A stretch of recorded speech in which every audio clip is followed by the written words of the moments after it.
Hi friends, ಹೇಗಿದ್ದೀರಾ? ಫ್ರೂಟ್ಸ್ಗಿಂತನೂ ಫ್ರೂಟ್ಸಲ್ಲಿರುತ್ತಲ್ಲ ಕೆಲವೊಂದು ಬೀಜಗಳು ಸೀಡ್ಸಲ್ಲಿ ತುಂಬ ಪ್ರೋಟೀನ್ಸ್ ಇರುತ್ತೆ. ಈ ಹಲಸಿನಹಣ್ಣು ಬೀಜ ಇದೆಯಲ್ಲ, ಸೊ ಇದನ್ನು ನಾವು ಸಾಂಬಾರು ಮಾಡ್ತಾಯಿದ್ರು ಫಸ್ಟು. ಮತ್ತು ನಮ್ಮ ಅಜ್ಜಿ ಎಲ್ಲ ಒಲೆ ಮೇಲೆ ಅಡುಗೆ ಮಾಡಿದ್ದಾದಮೇಲೆ ಕೆಂಡದಲ್ಲಿ ಹಾಕಿದ್ರೆ ಇದು ಸ್ವಲ್ಪ ಬೇಯ್ತಾ ಇತ್ತು. ಅದಕ್ಕೆ ಉಪ್ಪು ಖಾರ ಹಾಕ್ಬಿಟ್ಟು ನಿಂಬೆಹಣ್ಣು ಹಿಂಡ್ಬಿಟ್ಟು ಕೊಟ್ಟರೆ ತುಂಬ ಚೆನ್ನಾಗಿ ಟೇಸ್ಟ್ ಇರ್ತಾಯಿತ್ತು. ಫಸ್ಟೆಲ್ಲ ತಿಂತಿದ್ವಿ ನಾವು.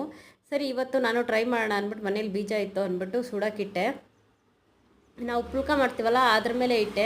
ಸೊ ಅದೆಲ್ಲ ಹೋಲ್ಸಿತ್ತಲ್ಲ ಒಂದೊಂದೇ ಬಿದೋಗ್ತಾನೆ ಇತ್ತು. ಸರಿ, ಆಲ್ಮೋಸ್ಟ್ ಈಗ ಹಿಟ್ಟಾಯಿತು.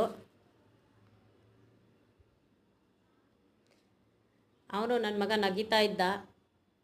ಫೋನ್ ಇಟ್ಕೊಳ್ಳೋ ಅಂತ ಹೇಳಿದ್ರೆ ಅವನು ಬೀಜ ಇದೇ ತೋರಿಸ್ತಿಲ್ಲ.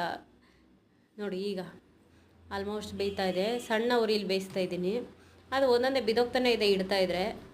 ನೀವು ಯಾರಾದರೂ ತಿಂದಿದ್ದೀರಾ ಹಲಸಿನ ಹಣ್ಣಿನ ಬೀಜ?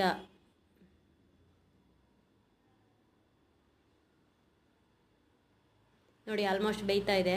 ಈಗ ಹೊಗೆನೇ ಬರ್ತಾ ಇದೆ ಅದರಲ್ಲಿ. ಸ್ಮೋಕ್ ಮಾಡ್ತಾ ಇದೆ, ಸ್ಮೋಕ್.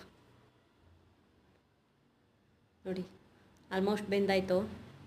ಈಗ ಟೇಸ್ಟ್ ಮಾಡ್ತೇನೆ.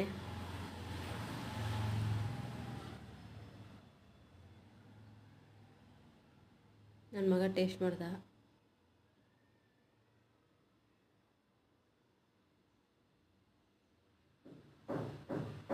ಈಗ ಚಿಕನ್ ಬಂದ ನಾನು ಮಾಡ್ತೀನಿ ಅಂತ.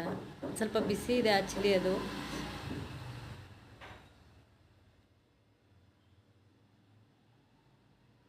ಈಗ ನಾನೇ ಟೇಸ್ಟ್ ಮಾಡಿ ನೋಡೋಣ ಅಂದ್ಬಿಟ್ಟು ತಗೊಂಡೆ.